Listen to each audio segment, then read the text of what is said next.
listening to the PRO Media Network, the next level in entertainment.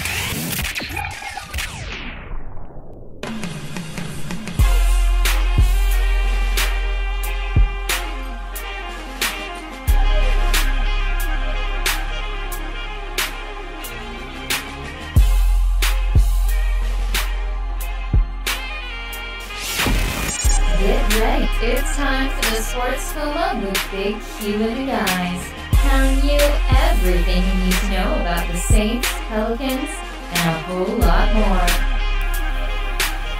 Welcome.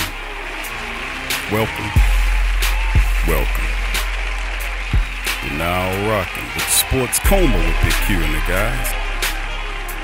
And we have intense, entertaining, educating, and enlightening sport talk from your favorite sports family. I'm Big Q, and on podcast 228 on the Sports Coma, we'll be recapping the Saints' horrible, garbage, trash loss to the Tampa Bay Buccaneers. We'll break it down. Saints just couldn't put it together at all in this one. Terrible game, terrible affair, ultimately ending with the Saints losing their first home game of the year. Now, they don't get many of them where they start from home, start the season at home in the Dome. Saints couldn't make it happen, man. It was terrible. They struggled, turned the ball over massively, and ultimately it cost them an opportunity to get a win at home in front of a standing room-only crowd. I mean, absolutely over 73,000 fans piled into the Dome to watch the regular season opener. It's just hard to put into words and put this loss into context. You have a team without their starting quarterback for 3 games. You have a career backup journeyman in the game. You had plenty enough time to come up with an adequate plan to be able to neutralize the team. Of course, and Fitzpatrick was the guy that basically was responsible for beating this team. He threw 4 touchdowns and even ran for 1. To the chagrin of Marcus Williams at the goal line when he should have blew that guy to hell, I guess. A severe opportunity to blow the quarterback up, and you don't lay everything on the line to produce it. But even if he would blew the quarterback up and stopped them at the goal line, the way the Saints defense was, they would have just allowed them to walk in anyway. But anyway, before we get into the meat and potatoes, this is what we're going to talk about on today's show 228, and thank you for joining us, both new and established listeners. Thank you, guys.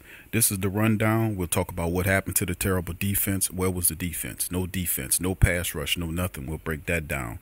Thumbs up and thumbs down segment of the show. We'll hit you with our thumbs up and thumbs down. We'll also have interviews. We'll talk about the interviews. We have a crap load of interviews from Sean Payton, Drew Brees, Cam Jordan, Mike Thomas, Marshon Lattimore, and Ken Crawley. All those guys will chime in during the show. And then, of course, the Sports Coma question of the day is, was it a good decision to release Jonathan Williams to the practice squad, sign and start or play Mike Gillislee in the game? Was it a bad decision to do all of that movement? And this guy basically contributes to the bad side of things by fumbling the ball in which the Tampa Bay Buccaneers, took it to for a touchdown. Was it a good decision? Hindsight, what they say. It's 2020, whatever. Well, anyway, that'll be the show today in terms of what we'll talk about. So let's get right into it, and the fact that what happened, recapping the loss, 48-40 at home, loss in the Superdome. Amazing to me. Team without the starting quarterback, as I said before. We previewed this game. Of course, I didn't have this outcome. I said the Saints was going to beat this team, and they should have beat this team. Let's look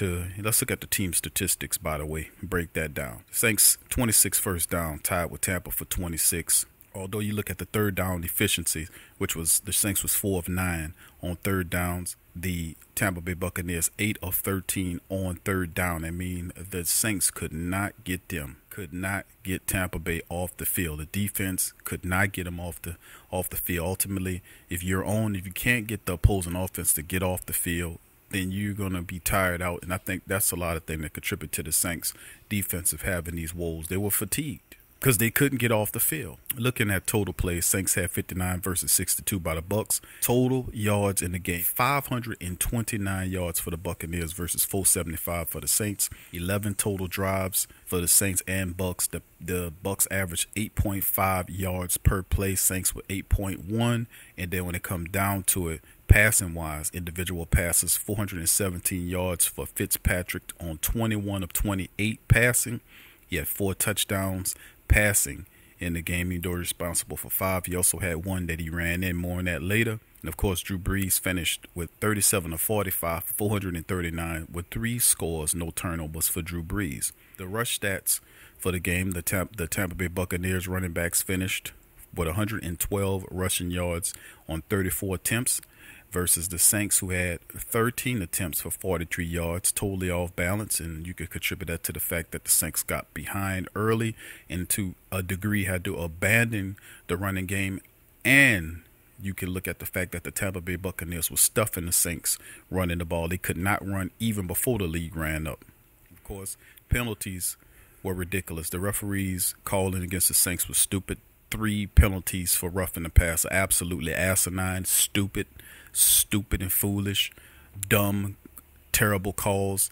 And also the fact that they had it was a series of bad calls that were made and calls that weren't made. The referees are not getting off the hook in this show. You know that. It was terrible. It was shameful. They need to be ashamed of themselves. They missed multiple calls. The 2 calls pertaining to Mike Thomas, they refused to throw flags for, one of which was the fact that he wasn't touched when he ran for that touchdown. He wasn't touched. Mike Thomas will tell you that in his own words when the interview comes up. And then also the horse collar tackle that he received, which was supposed to be a penalty as well, that wasn't called. So the referees had a shitty game, but as professionals know, we can't leave the game in the hands of shitty referees. We can't do it. And of course the turnover battles, which was probably one of the more imperative stats for the Saints.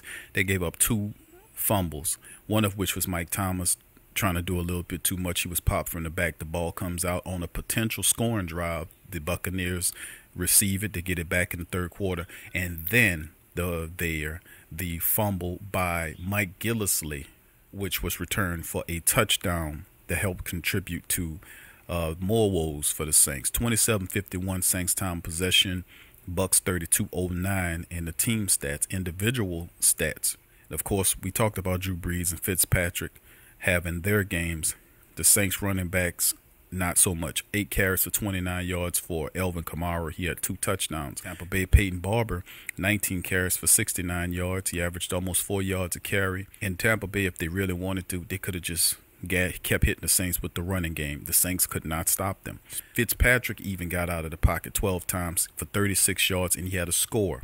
And a couple of times he was able to keep drives alive because the Saints simply did not make the adjustment to spy him or to keep containment. It was a play that you can look where one of the final plays of the game where the rookie Davenport was supposed to keep containment. Perhaps it was designed where he was supposed to cut from the outside inside, which totally left the left side open for Fitzpatrick to run, and he did run, and he picked up 12 or 13 yards to keep the drive alive and ultimately end the game for the Saints when they were trying to make a last-minute run. So a lot of miscues in this game for the Saints defense. They look terrible.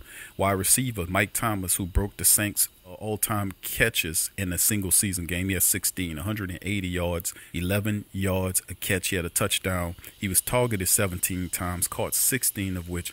Mike Thomas was spectacular despite the fact that he had a key third down drop in that third quarter fumble. Besides those plays, Mike Thomas was absolutely spectacular in this game. Alvin Kamara behind him, he had 9 catches for 112 yards and a touchdown as well. Alvin Kamara is doing a lot for the team. Ted Ginn Jr., 5 catches, 68 yards and a touchdown. Ben Watson had 4 catches, 44 yards. Austin caught 2 catches for 20 yards, and Josh Hill had 1 for 15. On the other side of the field, Mike Evans and Deshaun Jackson were absolutely amazing against the Saints secondary. Mike Evans was targeted 7 times. He caught all 7 balls for 147 yards and a touchdown when he burnt Marshon Lattimore for a deep touchdown.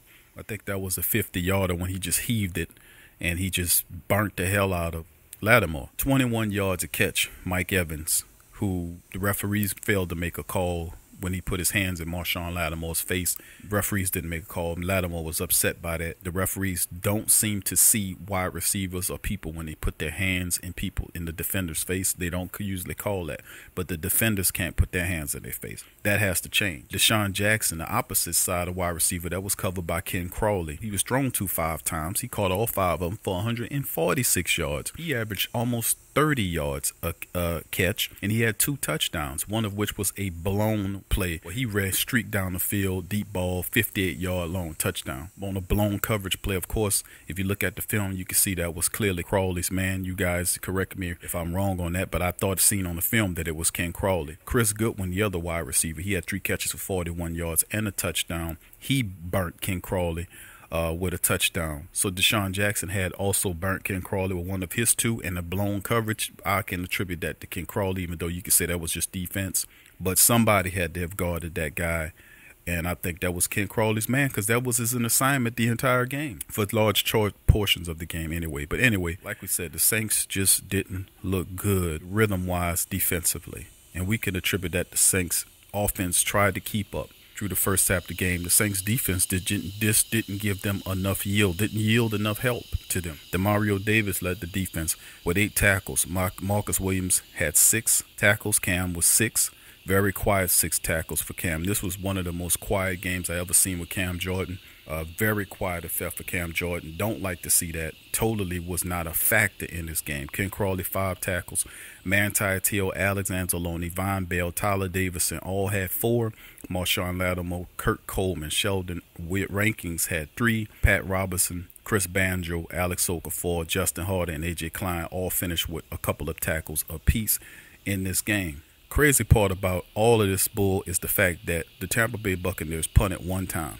1 time for 42 yards. 1 time the Saints punted 3 times in this game when they weren't turning the ball over. So you have 3 punts, 2 turnovers, and of course you're going to run out of time. Now, a lot of people might say the Tampa Bay Buccaneers played the Saints really well. The Saints didn't make the adjustments in the second half to stop Tampa Bay. They still carried on a lot of the same things in the second half that they weren't supposed to. They still didn't provide enough pressure. They still, they didn't do enough to stifle and make life uncomfortable for Ryan Fitzpatrick back there. He was simply able to do whatever he wanted to do. And when that happened, he just tore the Saints up. When you don't have pressure on the quarterback is allowed to live back in the pocket and make whatever throws he is going to make. The secondary is going to have a bad day. And both those cornerbacks and safeties had bad days back there. Terrible day. Now, that's some of my thinking on what went wrong for the Saints. Funny part about this game, which is not really funny, is the fact that New Orleans has a lot to think about. We've been smoking our own dope, so to speak, about our potentialities and what we can do, even to the point where we should do something that's funny anytime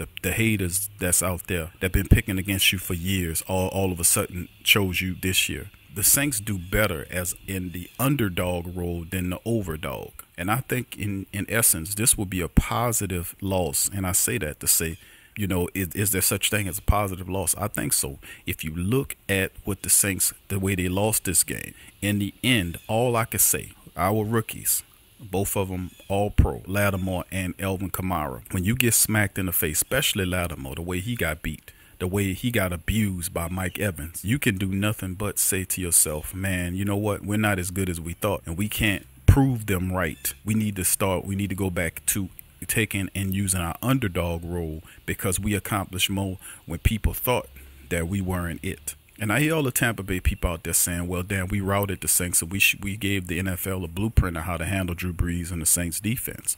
Is that the case? Or is it the fact that the Saints defense and the Saints offense, the team period, helped the Tampa Bay Buccaneers kick their ass? They helped them. It wasn't all Tampa Bay. When you don't make the adjustment and you go basically the same type of defensive game plan you do in the second half than what you had in the first half, then you thinking to yourself, well, damn, what are we supposed to do in terms of stopping this team? You make no adjustments.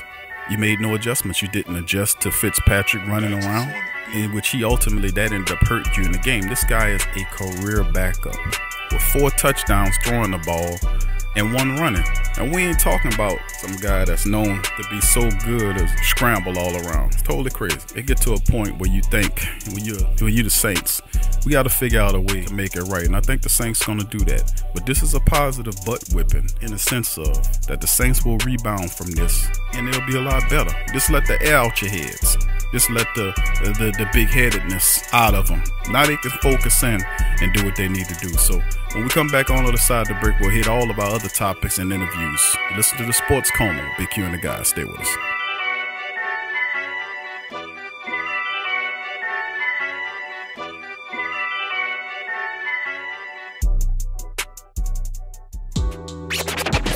I'm a Saints and Pelicans fan, so the only podcast I can get my fix is the Sports Coma with Big Q. The guy's intense, funny, and they always keep it real. Check out the Sports Coma with Big Q and the guys. Sports fans are gearing up and saving big at Fanatics.com, the world's largest collection of officially licensed fan gear. From all the leagues, teams, and players you love, unique one-of-a-kind designs exclusively by Fanatics, and autographed collectibles from today's biggest stars shipped directly to your home. Join Fanatics Rewards for free to earn fan cash on every purchase. Shop now and for a limited time, get 20% off all orders. Fanatics.com, officially licensed everything. The link below and rep the black and gold today. Who that?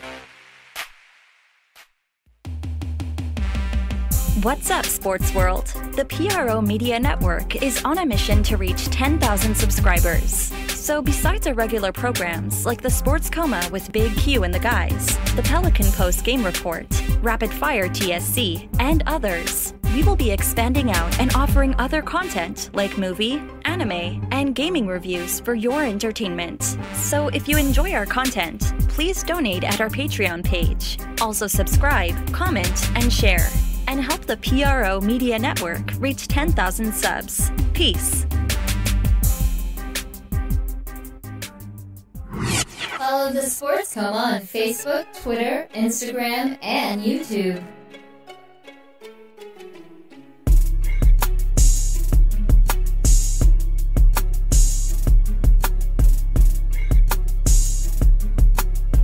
You're listening to the Sports Coma with the Big Q and the guys on the PRO Media Network. Welcome back to the Sports Coma with Big Q and the guys. We're talking about the Saints here, man. The Saints, and recapping the Saints' 48-40 loss to the Tampa Bay Buccaneers on podcast 228.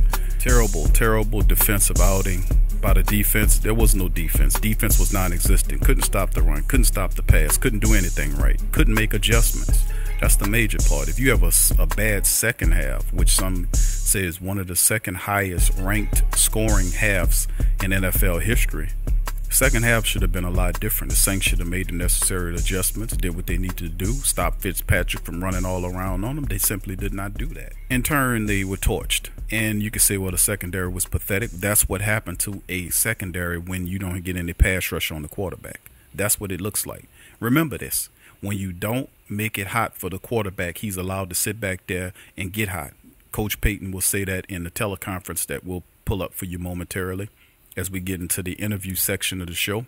Well, he'll speak exclusively about the fact that the quarterback got a hot hand. He got a hot hand because of the fact of the matter that you didn't do anything in the pocket to make life uncomfortable for him. And when that happens, the secondary is going to pay all day. Ken Crawley was absolutely awful in this game. He was responsible for 3 touchdowns. He was burnt left and right, just like I kept telling you. Ken Crawley, when they don't go to Marshon Lattimore, as terrible as Marshon Lattimore played yesterday, he still only gave up 1 touchdown. Despite the fact that Mike Evans had over 140 yards, Ken Crawley, on the other hand, was burnt by multiple wide receivers, and he gave up multiple touchdowns. As what he's going to do the entire length of the season is give up touchdowns. Until you people understand that Ken Crawley is a guy that is fundamentally flawed. But guess what? He's not by himself. The Saints were absolutely awful in every capacity of defense, was incapable of doing anything right yesterday. That's enough for me. Let's hear what the coach of the team has to say about his team's pathetic, shameful performance against the journeyman QB-led Tampa Bay Buccaneer team. Here we go. Look, I think, number one, I felt our pass rush plan hurt us at times relative to there were some pivotal moments where the quarterback was able to flush and and do enough damage to convert a third down or get a first down. We struggled in coverage. Our technique wasn't great. Our disruption plan, either at the line of scrimmage with the release patterns. One of the goals in this game was to limit the explosives. We didn't do that. Look, there weren't a lot of positives, and today's a tough day in our league. Obviously, after a loss like that, but we've got to make a number of corrections, and so it wasn't a good tape. It wasn't a good film. I think that the other element about it, and we've been on the other side of this in a game like that, there weren't as many third downs. In other words, we want to get off the field on third down, and yet the production they were having on first and second down, really became troublesome. Sean, it looked like that first explosive play involved a coverage breakdown or a missed assignment. Were there a lot of those, or sometimes? No, I would say there weren't as many breakdowns. That one specifically, there was, and yet, we don't get a good reroute. But I felt like, number one, and it's always important. I mean, Fitzpatrick had a hot hand and played exceptionally well, and so I always, sometimes the day after, we as coaches look closely at how we can make corrections, and we have to. But to your question, there weren't as many communication or coverage busts as there were technique, pressure, and then we start before we even meet with the players on things that we as a staff can do better. I felt like, we were an average. I felt we took a lot of snaps there defensively, and I felt like as the game wore on, our pass rush deteriorated, and I felt like that really put stress on the back end too. But overall, our pad level was high. The early run defense, we struggled.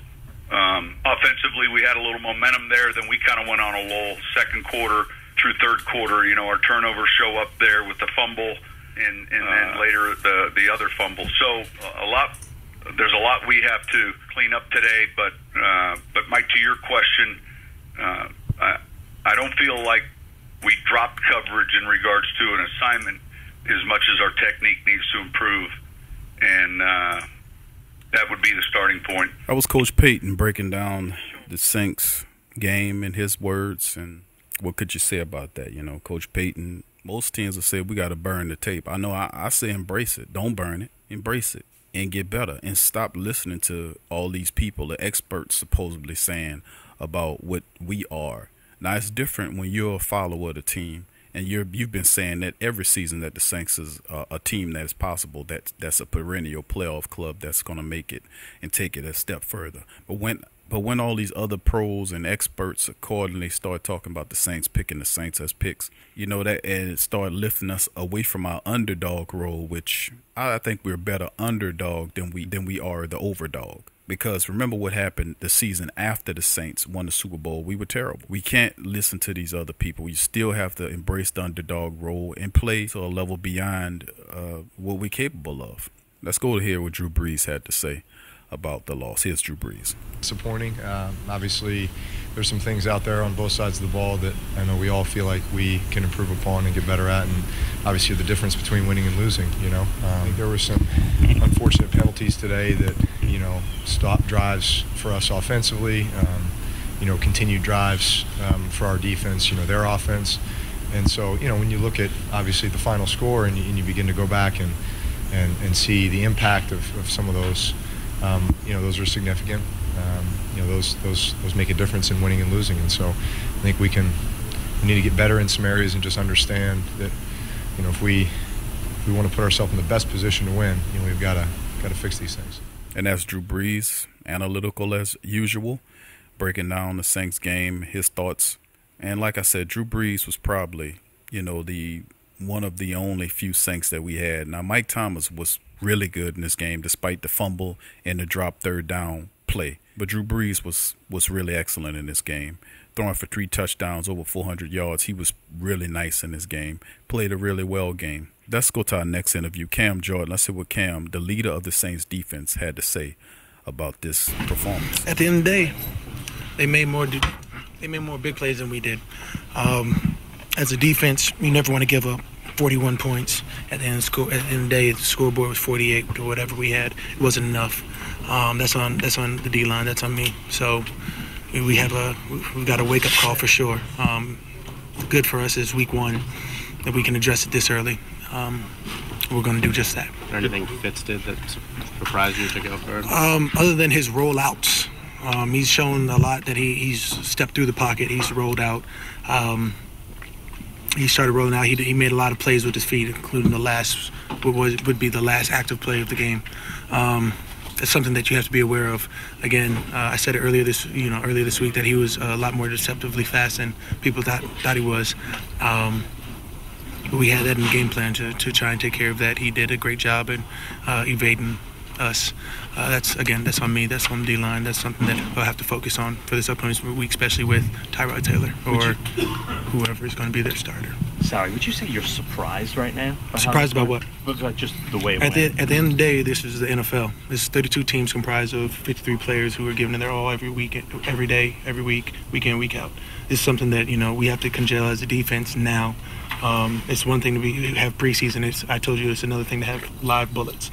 We are in the thick of things. We are in the beginning of the thick of things.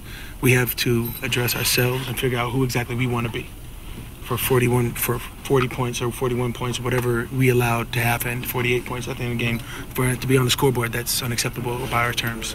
Does the fact that you went through this at the beginning of last season, can you sort of look at that? Because last season was a different team. This is a new team. This is something that we have to focus on now. Instead of trying to turn around, we're going to push forward. We're going to make everything we need to do. We're going to make our corrections. We're going to push forward. Why do you think you guys had trouble getting pressure? At the end of the day, that's something I have to break down film to give you a full answer. I do know that, when there was pressure, they did a good job of getting the ball off. When there was alleged hits on a halo quarterback, at this point, two-hand touch quarterbacks. We just got to give them flags. When you talk about as the losing side of a team or of a game, you don't have the ability to say, this is what I saw wrong with the refs, this is all this other stuff. At the end of the day, we have to figure out what we did wrong to correct ourselves. We can't control anything but ourselves. Couldn't have said it better. That's Cam Jordan, man. Cam is a really smart man. He put the loss on his shoulders squarely, and I guarantee you, against Cleveland, they better watch out because you're going to see a very focused and intense Cam Jordan coming up against this Cleveland team. It got to be some type of retribution. There have to be some type of restitution to the fans for the type of performance you guys put on in week 1. You got to make it right. You got to come out and make it right. Let's hear what Marshon Lattimore had to say about the loss against Tampa. Rephrase that, you know what I'm saying? But he had some big plays. Yeah, he had some plays. He won a 50-50 ball, it is what it is, the NFL. Everybody gonna have their day. What happened on the 50-yard TD though? We single. I just gotta be there. I'm all on the island by myself.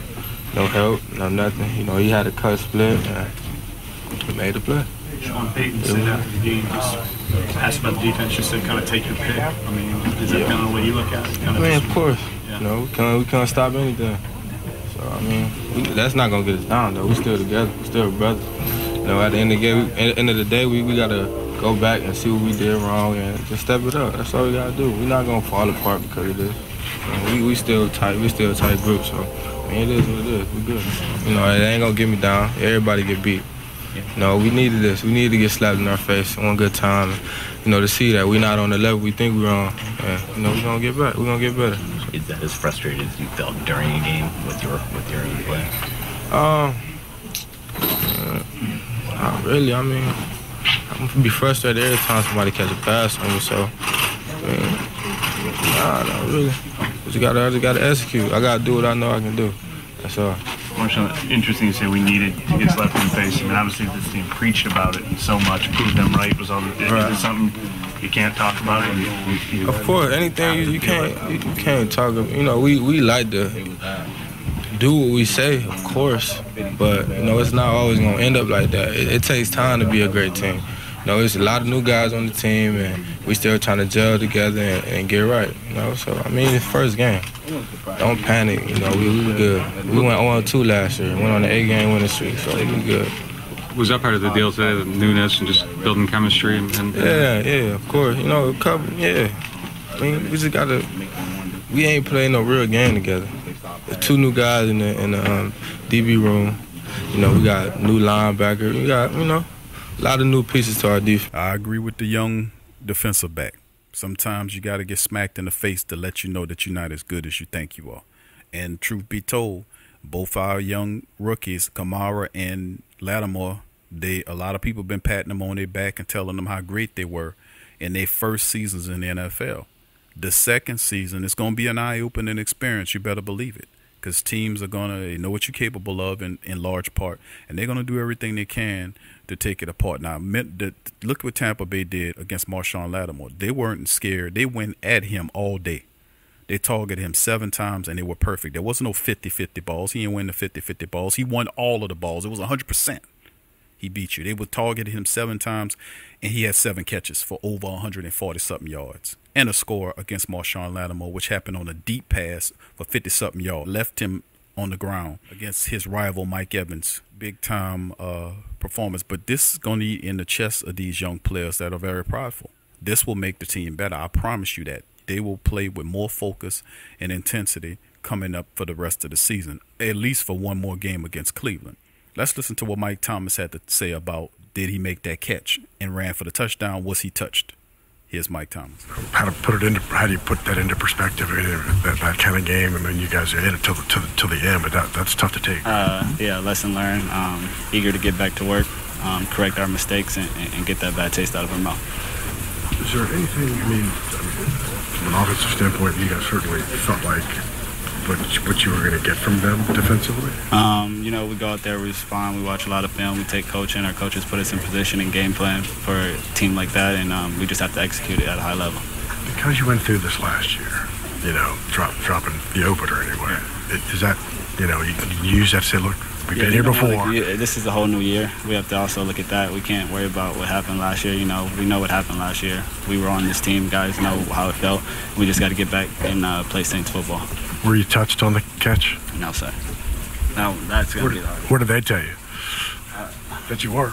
They didn't want to tell me anything. They didn't want to tell me the truth at least. That's Mike Thomas. You heard him. You heard him, fam. Mike Thomas said he wasn't touched on that play, and I agree with him. I looked at that play from 4 different angles. He was not touched on that play. That was a terrible call, among many terrible calls by the referees, no doubt about it. Let's listen to who I'll call the toast of the day player, which is Ken Crawley. His thoughts on the game, the man responsible for giving up 2 or possibly 3 touchdowns against the Tampa Bay Buccaneers. We went through just a starstruck. We went through adversity before, and we know what position we put ourselves in. We know how to get out of it. Just simple as that.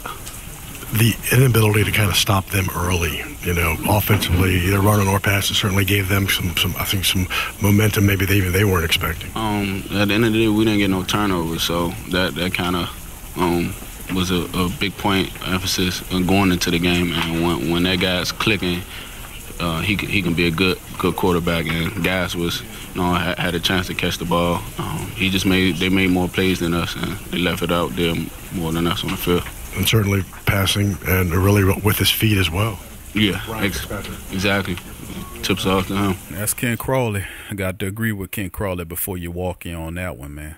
They got to do better than this. This was like one of the games where the defense wasn't even out there. You know, I don't know what to make of that. It was absolutely a horrible performance by the Saints defense, where this year, all of the problems that the Saints defense had with a lack of pass rush and everything. We gave up this year's first-round pick and last year's first-round pick to get Davenport, and we bring Okafor back. He's healthy to address the pass rush issues. Trey Hendrickson, all those guys are supposed to be improvements. This game, it didn't show. The run blitzing scheme, all this kind of stuff was terrible. Now, of course, we can name the players because that's the guys we see.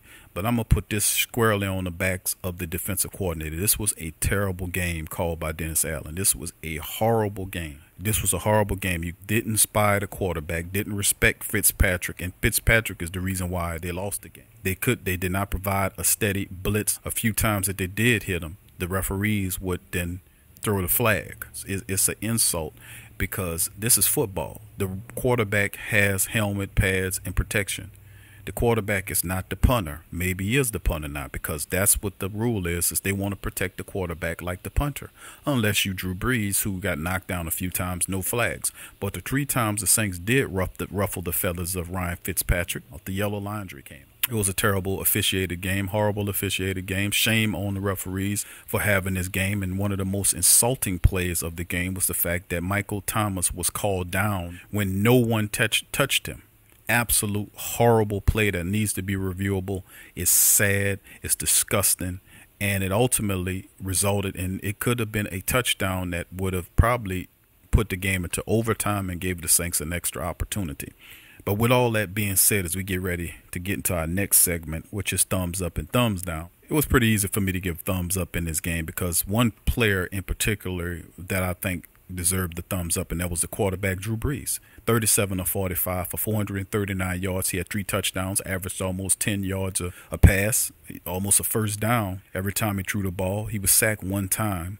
That was the only negative. QB rating of 93.4. Drew Brees was awesome in this game. He was awesome. And if they would have made a few more stops and gave him a little bit more time, he probably would have won this game, similar to how Aaron Rodgers was able to come back against the Chicago Bears. I think that Drew Brees could have been a player that could did something similar, not as far back, but one more score. You give him the ball, I'm pretty sure he would have got them in field goal range or at least got a touchdown out of the deal. So it's one of those things that we look at the end of the day. Now, my thumbs down, who did I give it to? Well, my thumbs down goes to actually 2 people that represent the same thing, or a group of people. My thumbs down goes to the defensive coordinator of the New Orleans Saints, Dennis Allen. This was a pathetically, terribly called game. They didn't make the necessary adjustments in the second half to neutralize Ryan Fitzpatrick. I understand the first half you did whatever you had to do, but the second half they didn't stop Fitzpatrick. They didn't spy him. They didn't send a guy in there to knock him around and beat him up to make life uncomfortable. They still allowed him to run around and make plays to keep drives alive. So my thumbs down goes to the defensive coordinator of the New Orleans Saints, Dennis Allen. That's right. I gave it to Dennis Allen and his defense. All of them that deserve the thumbs down for the performance that they put in front of the fans, a standing room. Over 73,000 people piled into the Superdome to watch the Saints lose to a team that's missing a starting quarterback. The Saints, who's supposed to have all these issues solved with the pass rush game, no such thing. That quarterback was allowed to do whatever he wanted to do. We'll see how the team react moving forward as they face Cleveland in the Superdome coming up next week. So that'll do the show for today. As always, if you enjoyed the show, please feel free to go to our Patreon page at www.patreon.com/PRO Media Network and support the show. Sign up on our social media pages. All of those are listed in the description below. And you can also support the platform by making a purchase at one of our commercial links underneath the description section. That helps the show as well. So from me and the crew here at the Sports Coma, thank y'all for joining us. Peace.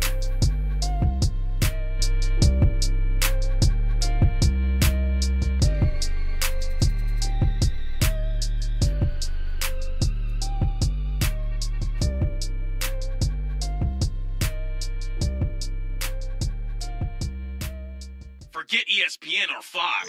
Get straight sports talk from the Sports Coma with Big Q and the guys.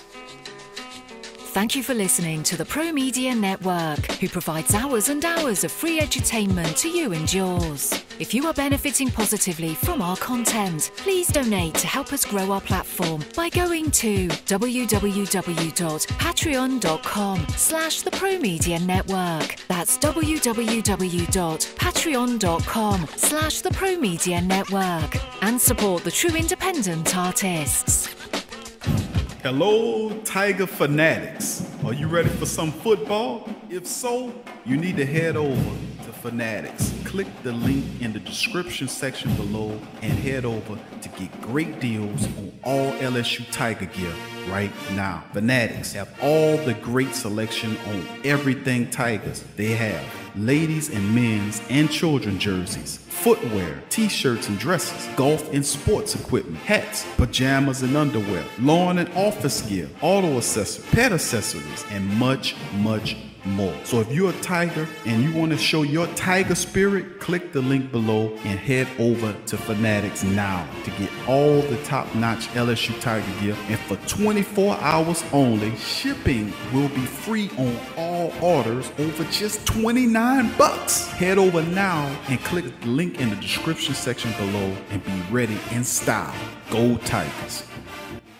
In today's world, children are bombarded with negativity on television, online, and at school. Our kids need to have a positive outlook on life and the world around them. I want to share with you a valuable resource you can use to bring positivity into your child's life. It's the new book, 101 Powerful Children Affirmations, a guide to positive child self-image, from author and dad, G.J. Barabino. This is a simple guide loaded with wonderful and inspirational affirmations designed to uplift young people's spirits. This positive and powerful children affirmational is chock full and loaded with wonderful inspirational sayings that will lift your child's self-image to whole new levels through the awesome power of spoken word. 101 Powerful Children Affirmations, a guide to positive child self-image, from author and dad G.J. Barabino. Available on Amazon. Order a copy for yourself, your child's teachers, or anyone you know with children. 101 Powerful Children Affirmations, a guide to positive child self-image. Order your copy today. There's a reason this office canceled Casual Friday. Why this guy is getting cut out of the will, and why sibling rivalries really exist. There's a reason he's always Employee of the Month, and why no shirt and no shoes is no problem. There's a lot of reasons to be a fan, but only NBAstore.com has all the gear. What's up, sports world? This Big Q from the Sports Coma with Big Q and the guys. Talking to you about the website, theposhlifestyle.com. That's right, poshlifestyle.com. A great website where you can get great products at great prices. They sell organic herbs, vitamins, supplements, water filters for your home, EMF and cell phone radiation protection, healing magnetics and healing crystals, personal protection devices like cell phones, stun guns, and mace sprays, organic deodorants, shampoos, soaps, toothpaste, and more. They also sell 10A grade Brazilian hair. 10A music is available now. All kind of the latest downloadable mixtapes. So what are you waiting for? Head on over to theposhlifestyle.com. That's the Posh Lifestyle, life spelled with a Y, LYFE, style.com. Put in the Sports Coma for the 10% discount on your purchase. It's a win-win. So get your mind and body right with the Posh Lifestyle.